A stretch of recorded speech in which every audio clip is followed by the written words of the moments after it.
நம்மளோட கத்திரிக்காய் தக்காளி சாதமும் உருளைக்கிழங்கு பொரியல் ரெடி ஆகிடுச்சு ஃப்ரெண்ட்ஸ். வாங்க சாப்பிட்டுக்கலாம் எல்லோரும். என்னோடய சேனலை பார்க்குறவங்க அனைவருக்கும் ரொம்ப ரொம்ப நன்றி. இந்த கத்திரிக்காய் தக்காளி சாதம் உருளைக்கிழங்கு வறுவலும் எப்படி செய்யலான்ட்டு வாங்க பார்க்கலாம் ஃப்ரெண்ட்ஸ். இதே போல் நீங்களும் செஞ்சு பாருங்கள், ரொம்ப ரொம்ப நல்லாயிருக்கும் ஃப்ரெண்ட்ஸ். நம்ம கத்திரிக்காய் தக்காளி சாதம் செஞ்சுக்கலாம். நம்ம எப்பயுமே தக்காளி சாதம் செய்வோம். இப்போ நம்ம கத்திரிக்காய் போட்டு செய்யலாம். இது லஞ்ச் பாக்ஸுக்கு ரொம்ப சூப்பராக இருக்கும். வாங்க எப்படி செய்யலாம். நான் அடிக்கடி எங்கள் வீட்டில் செய்வேன்.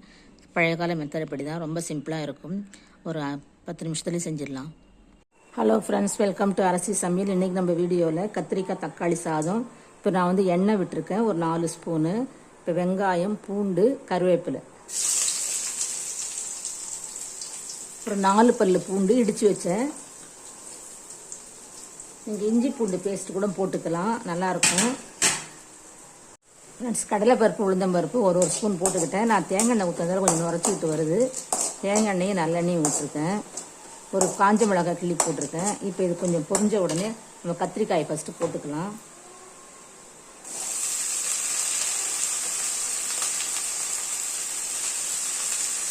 கொஞ்சம் மஞ்சத்தூள் போட்டுக்கலாம் ஃப்ரெண்ட்ஸ்.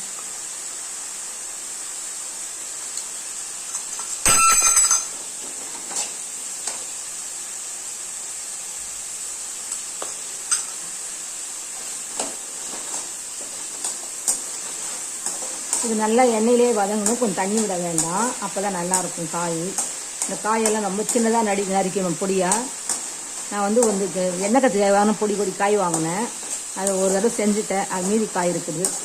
அதனால் நம்ம ஒரே சாதமாக செஞ்சிடலாம். இது லஞ்ச் பாக்ஸுக்கு கொடுக்குறதுக்கு ரொம்ப சூப்பராக இருக்கும். நீங்கள் வேர்க்கடலை, முந்திரி பருப்பு இது மாதிரிலாம் போட்டுக்கலாம். நான் ஒரு ஸ்பூன் தனி மிளகாய் தூள் போடுறேன். காஷ்மீர் சில்லி இருந்தாலும் போட்டுக்கலாம், குழம்பு தூள் இருந்தாலும் போட்டுக்கலாம்.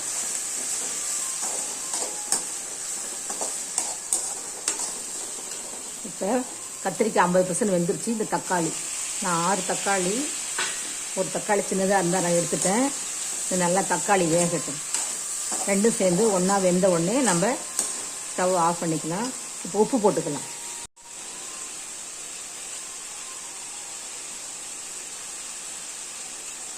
நம்ம சாதத்துக்கு ஏற்ற மாதிரி உப்பு கலக்கும் போது போட்டுக்கலாம். கொஞ்சமாக பெருங்காயம் போட்டுக்கலாம் ஃப்ரெண்ட்ஸ். இப்போ நல்லா தண்ணியெல்லாம் வற்றி நல்லா ரெடி ஆகிடுச்சு. இப்போ கொஞ்சமாக மல்லி இலை போட்டுக்கலாம்.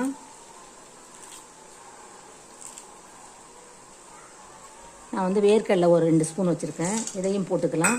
இப்போ ஸ்டவ் ஆஃப் பண்ணிவிட்டு இது கொஞ்சம் ஆறின பிறகு சாதத்தை ஆற வச்சுருக்கேன், அதை நம்ம கிளறிக்கலாம். அவ்வளோதான் ஃப்ரெண்ட்ஸ், ரொம்ப சிம்பிளான இது பசங்களுக்கு ரொம்ப ரொம்ப பிடிக்கும். மதியானம் சாப்பிடும்போது நல்லாயிருக்கும். காய் இல்லைன்றதை விட கத்திரிக்காய் சாதம் காயும் இருந்த மாதிரி இருக்கும். நமக்கு காய் கொடுத்த மாதிரி ஒரு திருப்தி இருக்கும். இதே போல் நீங்களும் செஞ்சு பாருங்கள். என்னோட சேனலை பார்க்குறவங்க அனைவருக்கும் ரொம்ப ரொம்ப நன்றி ஃப்ரெண்ட்ஸ். நம்மளோட கத்திரிக்காய் தக்காளி சாதம் ரெடி ஆகிடுச்சு பாருங்கள். நான் கலந்து வச்சுட்டேன். ஒரு 5 நிமிஷம் கழித்து தான் இப்போ நம்ம திறந்து பார்க்குறேன். நல்லா சாப்பிட்றதுக்கு சுவையாக டேஸ்ட்டாக நல்லா இருக்குது. நீங்களும் இது மாதிரி செஞ்சு பாருங்கள். இதுக்கு நம்ம உருளைக்கிழங்கு பொரியல் செஞ்சுக்கலாம். இப்போ செஞ்சுக்கலாம் ஃப்ரெண்ட்ஸ். ஒரு வானல் வச்சுருக்கேன், எண்ணெய் ஊற்றிருக்கேன், கடலை எண்ணெய், கடுகு போட்டிருக்கேன், கருவேப்பிலை. இப்போ நம்ம உருளைக்கிழங்கு கொஞ்சம் பெரிய சைஸும் இல்லாமல் சின்னதும் இல்லாமல் நறுக்கி வச்சுருக்கேன். இப்போ போட்டுக்கலாம். உப்பு போட்டுக்கலாம் ஃப்ரெண்ட்ஸ்.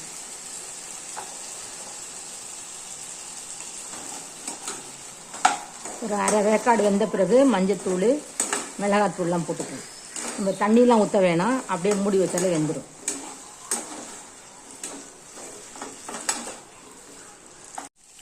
ஃப்ரெண்ட்ஸ், இப்போ நம்ம உப்பு மஞ்சத்தூளும் போட்டிருக்கோம், தண்ணி எதுவும் ஊற்றலை. ஒரு 3/4 வெந்துருச்சு. இன்னும் ஒரு 5 நிமிஷம் இருந்தால் போதும். மிளகாத்தூள் போட்டு நம்ம இறக்கிடலாம். இதில் நீங்கள் பூண்டு பல், இஞ்சி எல்லாம் நசுக்கி போட்டால் ரொம்ப வாசனையாக இருக்கும். ஃபஸ்ட்லேயே எண்ணெய்க்கு முன்னாடி போட்டுடலாம், இல்லை கடைசியில் இறக்கும்போது கூட போடுவோம் நாங்கள்லாம். இதே போல் நீங்கள் செஞ்சு பாருங்கள் ஃப்ரெண்ட்ஸ். இப்போ உருளைக்கிழங்கு நல்லா வெந்துருச்சு. இப்போ நான் மிளகாத்தூள் போட்டுக்கலாம். நமக்கு கொஞ்சமாக காரம் போதும். இப்போ கலந்து விட்டுக்கலாம். இவ்வளோதான் ஃப்ரெண்ட்ஸ், ரொம்ப ஈஸியாக செஞ்சாச்சு. ஒரு 5 நிமிஷம் தான் ஆகும் செய்கிறதுக்கு. ஒரு 2 நிமிஷம் மூடி வச்சா போதும். அவ்வளோதான், நம்மளோட உருளைக்கிழங்கு சிம்பிளான பெரட்டல் ரெடி ஆகிடுச்சு. நம்மளோட கத்திரிக்காய் தக்காளி சாதத்துக்கு இதை நம்ம தொட்டுக்கையாக வச்சுக்கலாம். தொட்டுக்க வேணும்னா எங்கள் வீட்டில் ரசம்லாம் வச்சுருக்கிறதால அதுக்கெல்லாம் தொட்டுக்க வேணும் இல்லைங்களா, அதனால் இதை வச்சுட்டேன். மற்றபடி அதுக்கு தொட்டுக்க தேவையே இருக்காது. அவ்வளோதான் ஃப்ரெண்ட்ஸ். இப்போ ஸ்டவ் ஆஃப் பண்ணிக்கலாம்.